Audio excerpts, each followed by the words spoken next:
everybody, and welcome to another edition of Voices of West Windsor. Today we have with us Leeann Glozman, who is a practicing nurse and one of the founders of the Mercer Mask Project. We are so excited to have you here with us. Thank you so much for having me. I'm excited to be here. So let's just get started. So what does West Windsor mean to you?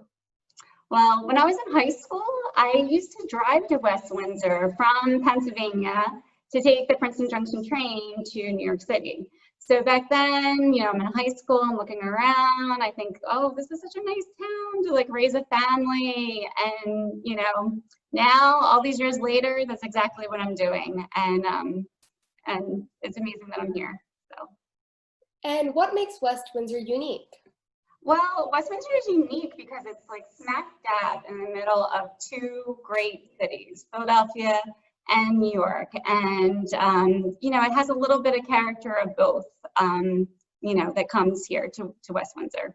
Mm-hmm. And where do you see yourself as a person in our community of West Windsor? So I see myself as being an active member of West Windsor. I'm involved in my children's schools. Our family's involved in the local Cub Scouts. We started the Mercer Mask Project, and we're just interested and involved in the local politics of the town as well. Mm-hmm. And what's a word that comes to mind when you think of West Windsor? Home, Yeah, me too. I've lived here almost my entire life, and honestly, it's one of the greatest places to be in.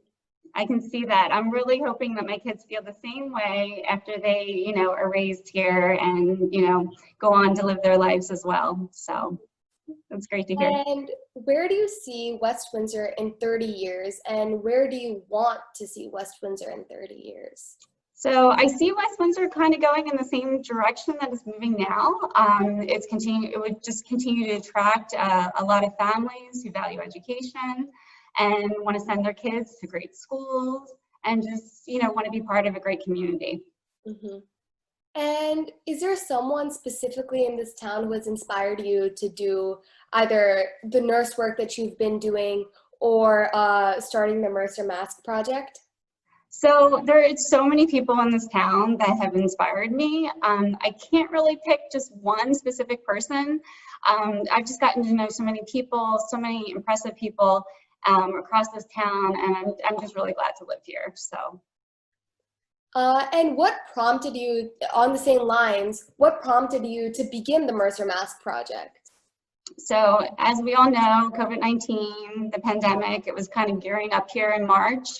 And at that time, the CDC issued a change in its guidelines and stated that nurses could wear bandanas or scarves. And I couldn't believe my ears, really. I mean, this was the CDC telling me I can now wear a scarf to protect myself because there were no masks. So at the same time, I did know the hospital I was working at was struggling to get PPE. So I felt like I really need to do something. I need to help my hospital. I need to help my community. So I reached out to my friend Brittany Cole, who is a master sewer, and I asked her to make me a mask. So over a course of a week, we basically fine-tuned a mask that could protect me a little bit better, or a lot better than, like, say, a bandana would. And at the same time, my husband, Leeann Glozman, connected with Cindy Rosen, who started a Facebook group called the Mercer Mask Project. And as well as Brittany Cole's husband, Brian Cole, was also involved as well. So really, Cindy had a ton of fabric. She has a nonprofit that she does called Project Linus, and she was looking for people to make masks. So we basically just all came together, and that's what we did. We all came together and we made masks and distributed masks across all of New Jersey.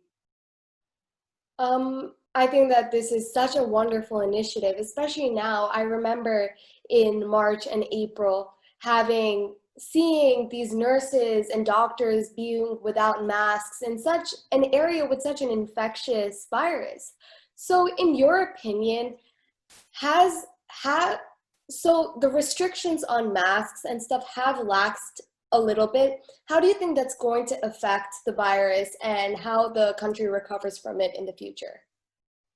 So you said that people are relaxed about mask wearing? Yes, and now a little because it's been 6 months since we've been in quarantine. So I think what everybody's experiencing right now is something that I like to call COVID fatigue, where everybody realizes that there's this invisible enemy out there, which is COVID-19, and that it is highly infectious. I think that there is really the problem that we're facing right now is that this is the first time in anyone's lives, and and ever, that we've ever really came across anything like this.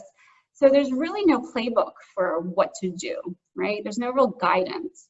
So everybody's kind of just doing what they think is appropriate and what works for them and their family, because nobody really knows what else to do. I think this area, particularly West Windsor, Princeton, all the surrounding towns, are really, really mindful and do wear masks and are very cautious. I've been very impressed with this area. And you can see as the whole state of New Jersey, we've been doing great. It was very scary at the end of March, April, and May. Cases were very high in the hospitals. And to be honest with you, we had maybe 1 or 2 cases at any given time. After holidays, I think it always like upticks a little bit more. But generally, New Jersey's been doing great. So I think people are pretty vigilant with wearing their masks and also social distancing and just being mindful of doing things outdoors and not gathering big groups. I So completely agree. Yeah, we've seen this in like malls and in towns and stuff. Even though it has opened up, people are still making sure that they're staying safe and making sure that the people around them are safe. yeah, So absolutely. going off of your point that this is the first time something like this in history has ever happened, so these are undoubtedly historic phenomena. Where do you see yourself in this history? And what about the actions taken or the inactions taken by West Windsor and the community surrounding it? So I basically see myself as a very concerned healthcare worker who is faced with an invisible enemy, right? I, like many of us, were scared, especially when we had news of mask shortages, and that was like a real reality for us. And I basically used that fear and I just turned it on its head. I mean, I'm proud of the contribution we made to this community and beyond to ensure their health and the safety by providing these masks free of charge during this time of like uncertainty in our country and in the world. Mm-hmm. So the actions that I would say that West Windsor, the community and the surrounding areas, I mean, I find this community support to be tremendous. We had an army of sewers who spent their time making these masks. We had people offering to collect materials, wash them, iron them, cut them into little kits so that people could easily come and pick up the kits and make the masks. We had tons of people who went to volunteer as drivers. The Girl Scouts in this community, I just want to give a shout out to them because they were amazing. Their stamina for making ear extenders and headbands was just so admirable. So. And how can this action or even inaction be emulated in future non-COVID related emergencies? So I would just say coming together as a community can just make amazing things happen. Mm-hmm. Yeah, completely. The situation that we're going through right now is not easy, but definitely it's something that we can get past if we work together as a community. And I hope that nothing like this happens for a very, very long time in the future or even ever. But situations happen, and I completely agree that together as a community, we can overcome anything. Yeah. And what were the largest surprises and struggles that you had involved with the MCMP? So I would say the biggest surprise was realizing how high the need was for masks. I mean, initially we started out making masks for first responders, healthcare workers, but once the requests started rolling in, we realized that nursing homes, group homes, a lot of these outpatient facilities were just in desperate need of supplies. And it was just such a shift in everyone's thinking, because here we are, we're like, oh, help the hospitals, help the healthcare workers, nurses, doctors. But then no one realized like how ill prepared nursing homes really were. And we were just happy to be able to help. Yeah. So. And how has the reception been from our surrounding community and the township government? And did you have any outside assistance or even resistance to your project? So the reception in this town has been so supportive. Mayor Marate has mentioned us on his announcements of the town website, his Facebook community group. Sewers from all over came to collect kits to make the masks.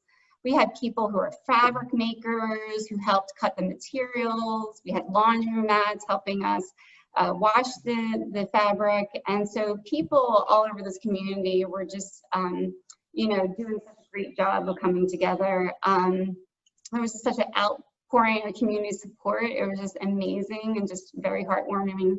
And in addition, we had Sonia Goens, who was one of the members of our council, and she was on our leadership group as well. And the whole council was just super supportive of everything. You mentioned Mayor Marate's announcements. Yes. So I know that on West Windsor Peeps, he constantly tells us about what's going on in the community, which is very much appreciated. How Yes. do you think in the time of social media, did that help your project at all? Without social media, do you think it would have gotten as far as it did? That's really interesting. I would say that no, it probably would not have extended to the, as far as it did. I mean, initially we were just making masks for our community of first responders. So it was a lot of the police and fire and, you know, those first responders that were out and that had to be out in the public. So that's really what we were focusing on. And then also the hospitals that were local. So Princeton Hospital, Capitol Health, things like that. So no, having that connection to Facebook and to other social media outlets really just expanded our whole network. And I mean, we were making masks for schools in Camden, New Jersey. When most schools were shut down, Camden, New Jersey was still open because they were providing meal vouchers for their students. So the students had to come in, you know, to get these meal vouchers and other school supplies, and they needed masks. So it, you know, we were all over. We also made masks for Mercy, the naval ship that was stationed outside of New York City. We were making masks for them. So I mean, it just exploded. I mean, we had people who were asking us to send them masks to other places in the US, and we just had no way of doing that, of being able to, you know, set up, so we couldn't do it. But really, I mean, it really, I think, helped get the message out there, and then also other groups. There was other groups that were sprouting up too. There was a couple up in New York City that we got connected to. I think also it got us connected to people in the community who were making face shields. So that was really amazing to have so many people that just wanted to help in every little way possible. And so we all just kind of came together, and yeah, social media totally made that happen. So. And when you started this project, did you have any idea it would go as far as it did, all the way to New York City? That's incredible. Yeah, no, I had no idea. I mean, to be honest with you, I just asked my friend to make me one simple mask for myself, for my own personal use, because I am not a sewer. And I mean, I could probably learn and teach myself, but I knew she was really good at it. So I had no idea that it would, you know, be the entire state of New Jersey and the entire world, you know, that needed masks, and that we had no supply. So it was amazing to see that, and then also be able to provide that to people free of charge. Yeah. So, yeah, it's incredible. It's because these are people that are out every day while the rest of us can stay at home. And thank you to you. I know you're a practicing nurse, so thank you for being on the front lines and helping all of us, so many people. It's really incredible, honestly. well, it's really just what I'm trained to do. So I never thought twice about it. I just wanted to make sure that I could protect myself and protect my family. That was like my biggest concern during all of this. But yeah, I mean, that's what we're trained to do. And that's, I mean, if you are a healthcare worker, you want to do this. So, so I'm really, in some ways, really happy that I was able to be involved in both the Mercer Mask Project, helping my community, and then also helping out at my hospital too. So.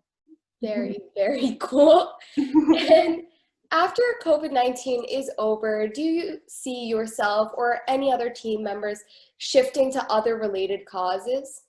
Yeah, well, already Cindy Rosen, she went back with Project Linus, and she's, you know, started that back up.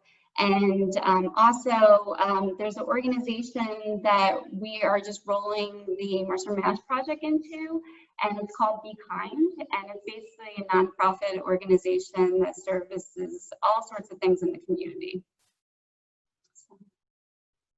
And what are your opinions on the responses of your fellow nurses, doctors, support staff, and administration regarding operational responses and preparation and the workload and the commitment to addressing the situation? Do you think that more could have been done, or everyone's trying their best?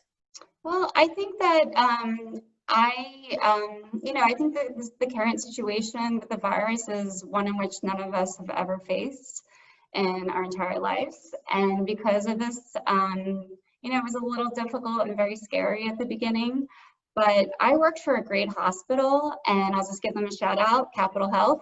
And they did a great job of actually getting us a lot of protective equipment and keeping us all safe, all of the healthcare workers safe during this pandemic. And I'm really, really proud to be part of their team. They did such a tremendous job. And I know other surrounding hospitals in the area too worked so hard to get the supplies that they needed as well. So you know, I feel very blessed to have lived here during that time, and to have a hospital that supported us so much in keeping us safe. So.